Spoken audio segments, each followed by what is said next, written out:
We've just seen the completion of the first week of the 2010 Kansas legislative session, and as everybody expected, it started out with a lot of fireworks. Of course, the big issue of concern on everybody's mind is how the state can adopt a budget, a balanced budget for the next fiscal year. The week started with the governor's annual address to the state of the state, and most people, including his critics, felt he gave a very good speech, but of course there was considerable opposition to his proposal, which for the state's budget situation of a 1% increase in the general sales tax and additional taxes on cigarette and tobacco products. That was estimated to generate about $378 million.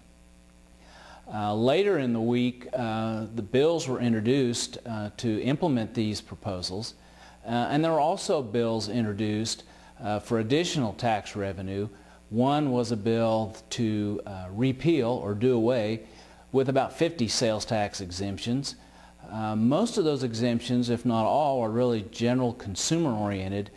We were pleased to see that there was not a proposal in that bill to reimpose sales tax exemptions on business or agricultural inputs such as feed and fertilizer and farm machinery equipment and labor. So just within a 24-hour period, that kind of fell out of the mix, at least in the original proposal. All of that, of course, will be discussed later in the session.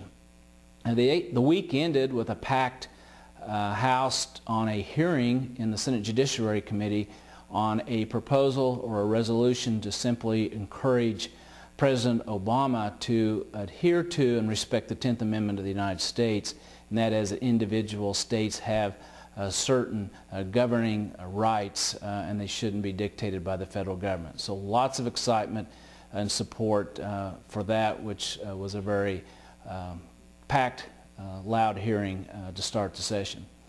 There are very few bills that have been introduced yet. We'll see more of those coming along. Most of the hearings that are occurring in the state capitol the second week will be more informational hearings.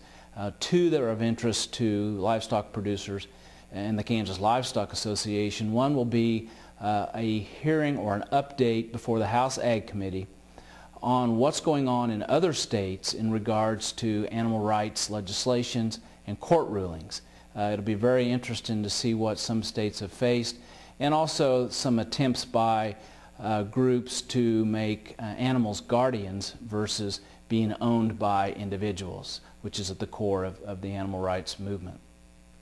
The other hearing of interest that we'll be following is an informational hearing on what's the latest with the Environmental Protection Agency regulations that's being proposed, and included in that will be the EPA's effect on burning regulation that Kansas has been suggested to adopt in the very early stages. But our association staff will not only be at the hearing, will be one of the participants in informing the Senate Natural Resource Committee of what's out there ahead of us at the federal level.